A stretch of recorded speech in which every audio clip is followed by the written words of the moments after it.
ये कहानी है सन 1850 की, जब हिंदुस्तान पर ईस्ट इंडिया कंपनी का राज शुरू हो चुका था। पर यह कहानी अंग्रेजों या उनसे लड़ने वाले क्रांतिकारियों की नहीं है। ये कहानी है एक लड़के की जो एक अनोखे सफर पर निकला। वो सफर जिसने उस मासूम से लड़के को दुनियादारी सिखा दी। सूर्या, जो बंबई में समंदर किनारे एक छोटे से गांव में अपने करीम चाचा के साथ रहता था। जिंदगी ठीक ठाक ही थी। मछलियां पकड़कर बाजार में बेच बेचकर दोनों का गुजारा आराम से हो रहा था। पर आज सूर्या की जिंदगी का रुख बदलने वाला था। चाचा, चाचा, अरे बाहर आइए ना चाचा। ये सूर्या भी, अरे चिल्लाता क्यों है? आ रहा हूँ। अरे जल्दी आओ ना चाचा, पूरे कुएं का पानी खत्म करोगे क्या? कहाँ रखा था? हाँ, इसमें था। अरे चाचा आओ ना, क्यों इतनी देर लगा रहे हो?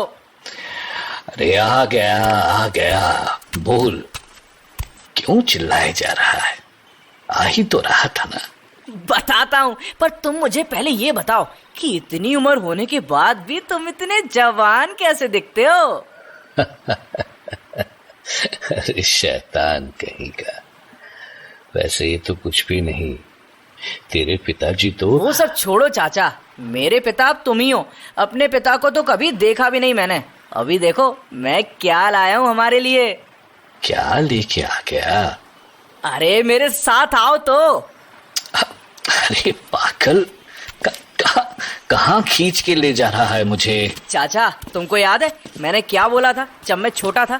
कि जब मैं बड़ा हो जाऊंगा तो तुम्हारे लिए एक बड़ा सा बोट खरीदूंगा, जिसमें हम दोनों ढेर सारी मछलियां पकड़ेंगे और बेच बेच के मालदार हो जाएंगे। हाँ, तू और तेरी बचपन की बातें। नहीं चाचा, बचपन की बातें नहीं, ये सामने तो देखो, मैंने खरीद लिया हमारे लिए बोट। सूर्या, ये इतना पैसा कहाँ से लेके आया रे तू? कुछ गलत काम तो नहीं किया था ना?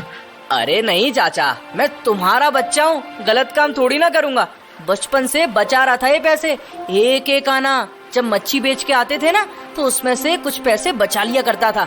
आज पूरे हो गए, देखो मैं ले आया। अरे पागल, तू पागल है रे सूर्या, तू पूरा पागल है। चाचा मैं पागल नहीं, ये तो मेरा फर्ज था। बचपन में जब मेरे माँ बाप गुजर गए तो तुमने ही तो मेरा ध्यान रखा ना। ये इतना तो मैं कर ही सकता हूँ तुम्हारे लिए। चलो बोट पे चढ़ के देखते हैं, जरा एक अच्छी सी सैर करके आए। क्यों चाचा? अरे पर बेटा, शाम में लहर तेज होगी। अरे चाचा आओ ना, भूल गए क्या? मैंने बचपन में ही इन लहरों से दोस्ती कर ली थी। यहाँ की हर एक लहर मुझे जानती है। चलो तुम। हाँ, कितना अच्छा लग रहा है ना चाचा। आज से हमारी जिंदगी पलट जाएगी। अब बाजार में मछलियाँ बेचने के और उन अंग्रेज ऑफिसरों का हफ्ता देने के बाद हमारे हाथ में कुछ भी नहीं बचता था। पर अब इतनी मछलियाँ होंगी कि पैसे की कमी नहीं होगी चाचा। क्या चाचा, कुछ बोल क्यों नहीं रहे? तुम खुश नहीं हो? नहीं, खुश हूँ सूर्या, पर आज बहुत खास दिन है। हाँ है ना, मैंने तुमसे बोला तो था, ये बोट अब हमारे... नहीं बेटा, मैं इस नाव की बात नहीं कर रहा। फिर किसकी बात कर रहे हो चाचा? आज तुम्हारा जन्मदिन है सूर्या। हाँ तो जन्मदिन तो हर साल आता है।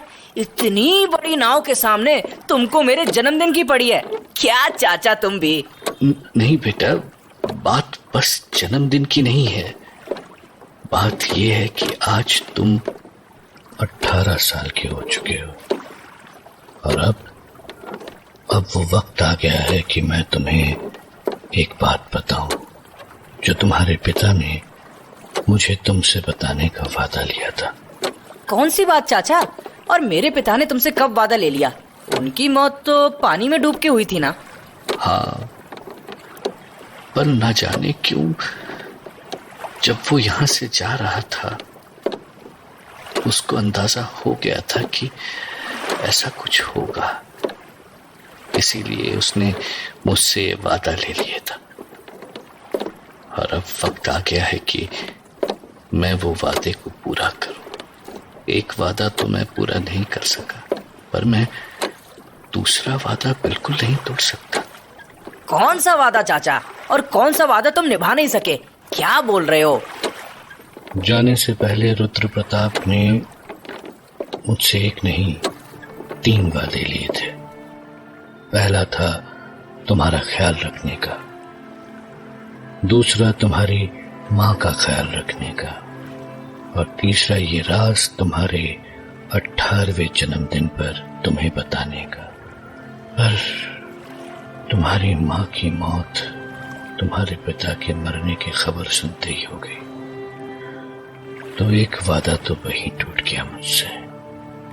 और फिर तुम्हारा ख्याल रखने का वादा किया था। मैं तुम्हें भी अच्छी जिंदगी नहीं दे पाया, तो दूसरा वादा भी। बस चाचा, बस, मैं अब और नहीं सुनूंगा। तुमने जितना मेरे लिए किया है ना, उतना कोई सगा भी नहीं करेगा। इसीलिए आज के बाद कभी अपना दूसरा वादा टूटने की बात मत बोलना। तुमने अपने दोस्त को दिया वादा अच्छे से निभाया है चाचा। मैं तुम्हारे साथ खुश हूँ, समझे तुम? कितना बड़ा हो गया है रे तू। खैर, अब बात आती है उस तीसरे वादे की जो मुझे अब पूरा करना है। बताओ ना चाचा, क्या है तीसरा वादा? सूर्य बेटा, बचपन से मैं तुम्हें कहता रहा कि तुम्हारा असली परिवार खत्म हो चुका है, पर असल में तुम्हारा परिवार, खून का रिश्ता वाला परिवार, अभी भी महाराष्ट्र और गुजरात के बॉर्डर के बीच एक शहर माधवपुर में मौजूद है। क्या? हाँ बेटा, मैंने तुमसे ये बात हमेशा छुपाई, पर मुझे माफ कर देना। तुम्हारे पिता ने यह वादा लिया था कि तुम्हें इस बात का पता तुम्हारे 18वें साल के होने पर ही पड़े, जिससे तुम सूझबूझ से सब कुछ समझ के ये सोचो कि अब तुम्हें क्या करना है। इसमें सोचना क्या है चाचा? नहीं चाहिए मुझे कोई और परिवार। तुम हो ना मेरे लिए, मेरा असली परिवार तुम ही हो। बात हो गई खत्म। नहीं बेटा, मेरी बात अभी पूरी नहीं हुई है। हाँ? क्या मतलब? मतलब ये कि जिस परिवार की बात मैं कर रहा हूं वो कोई दूर का परिवार नहीं है, शायद तुम्हारे बहुत करीब का परिवार है। क्या मतलब आपका? मतलब ये कि ये देखो, ये चिट्ठी। ये तुम्हारा पिता खुद से लिखा था ये चिट्ठी। इसके अंदर क्या लिखा है मुझे भी नहीं पता है, पर हाँ, बाहर में जो एक नाम लिखा है उसमें, उसको देखने के बाद मैं बता सकता हूं कि तुम्हारा आखिरी नाम और इस चिट्ठी पे लिखे इंसान का आखिरी नाम एक ही है। एक ही है मतलब? ये चिट्ठी किसी हरि प्रताप के लिए है। हरि प्रताप? ये चिट्ठी तुम्हारे पिता ने लिखी थी। उन्होंने मुझसे कहा था कि उनका बेटा सूर्य प्रताप वापस उसी जगह पर जाए जहां का वो है, और अपने कुल के नाम और परंपरा को आगे बढ़ाए। पर चाचा, मुझे नहीं जाना। मुझे तुमको छोड़कर कहीं नहीं जाना। और सूर्य प्रताप, भूलो मत कि तुम्हारे पिता के बाद तुम्हारा अप्पा मैं ही हूं, और ये इच्छा तुम्हारा पिता का नहीं, मेरा भी है। तो तुम चाहते हो कि मैं तुमसे दूर चला जाऊं? बिल्कुल नहीं मेरे बच्चे, पर मैं चाहता हूं कि तुम्हारी जिंदगी इस समंदर किनारे तक सिमट के न रह जाए।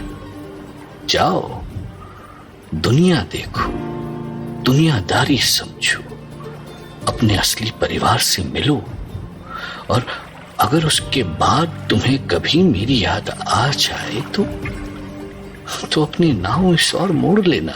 मैं यहीं इसी किनारे पर खड़ा तुम्हारी राह देखूंगा। चाचा।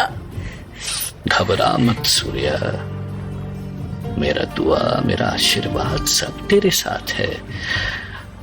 और हाँ, ये चांदी का चेन मैंने तेरे इस जन्मदिन के लिए बनवाया था। इसमें जंतर भी बंधवाया है। ले से पहन ले, इसका जंतर तेरा ख्याल रखेगा। ठीक है चाचा। अब बेटा तू चाय खाना। तुम्हारी बात मैंने आज तक नहीं टाली, तो आज कैसे टालूंगा। पर हाँ, मैं जा तो तुम्हारी मर्जी से रहा हूं, पर लौटूंगा अपनी मर्जी से, याद रखना तुम। अच्छा बाबा, ठीक है। हाँ फिर ठीक है। चले वापस घर, लहरें ऊंची हो गई तो फंस जाएंगे ही। हाँ चाचा चलो। और ये बताओ कि आज कौन सी मच्छी पकाई है खाने में। हाँ लालची साला।